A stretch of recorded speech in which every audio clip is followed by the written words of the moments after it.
Attention, message très important. On entre dans la 2e semaine de confinement. Le coronavirus est partout en Europe. Le pic de l'épidémie n'est pas encore arrivé. Donc on doit encore tous agir. Le meilleur moyen pour éviter la propagation. Pour éviter de saturer encore plus les hôpitaux. Et pour protéger nos familles. On l'a déjà beaucoup dit, mais c'est important de le répéter. Ne votez plus jamais à droite. Et à la fin du confinement, dégrader du mobilier urbain en soutien au personnel soignant.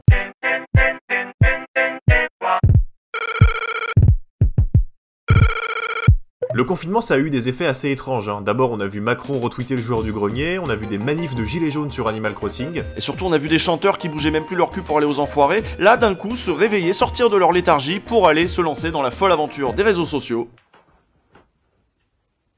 Bonjour. Alors là c'est compliqué parce qu'on voit que comme les journalistes de Mediapart, ils galèrent à fond avec son matos. Si je m'éloigne pour que vous voyiez très bien la guitare, étant donné que je suis tout seul avec mon téléphone, vous ne m'entendez plus chanter puisque le micro, lui, reste sur l'appareil. C'est formidable Cabrel parce que toute l'année il reste chez lui et il fout rien. Là on dit c'est bon, restez chez vous et foutez rien, et lui il dit ah moi je vais faire une chanson par jour à partir de maintenant. Pour les amoureux de la guitare c'est Capo 5. Et pour les amoureux de la coiffure, c'est fait maison. Bon, là, on va pas se moquer de lui parce que c'est un peu le daron quand même, donc on respecte. Et comme quoi, voilà, on respecte des trucs dans cette émission quand même. Ouais, Francis, si tu nous regardes, ne change rien, tu es choupi. Alors moi j'ai deux passions dans les chanteurs français pas morts, c'est Cabrel et Goldman. Et Renaud aussi t'aimes bien, non? Oui, mais Renaud c'est comme les Rasta blancs quoi, c'était encore acceptable dans les années 2000, mais là faut vraiment passer à autre chose. C'est des pères et des mères, docteurs, brancardiers, aides-soignantes, infirmières, agents de sécurité. Ce qui est quand même marrant, faut lui reconnaître ça, c'est qu'il est mignon. Il chante du Goldman comme nous, c'est-à-dire chez lui, sur son PC, en karaoké, et en plus il arrive pas à faire les notes aiguës comme nous. Et loin des bons discours, des grandes théories, à leur tâche chaque jour, sans même attendre un merci.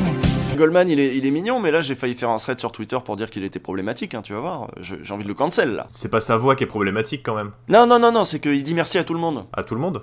À trop de monde. Caissière, éboueur, un cadre, un ouvrier, un routier, un facteur, paysan, PDG.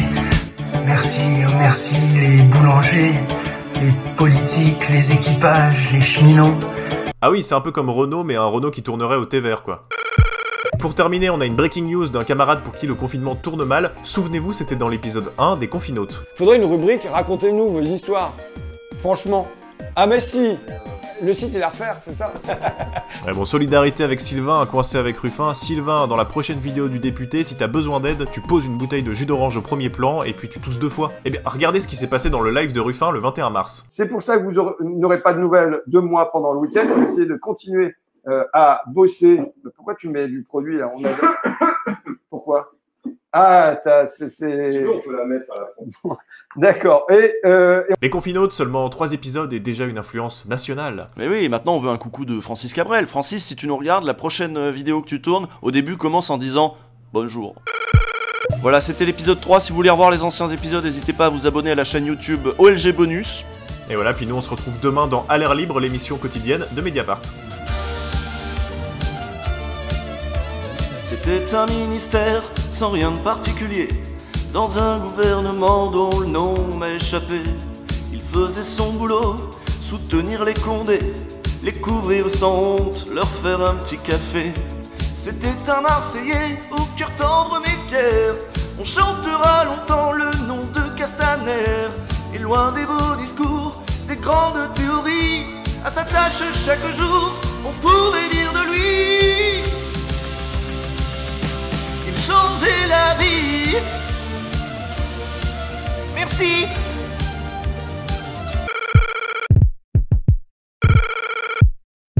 Allez,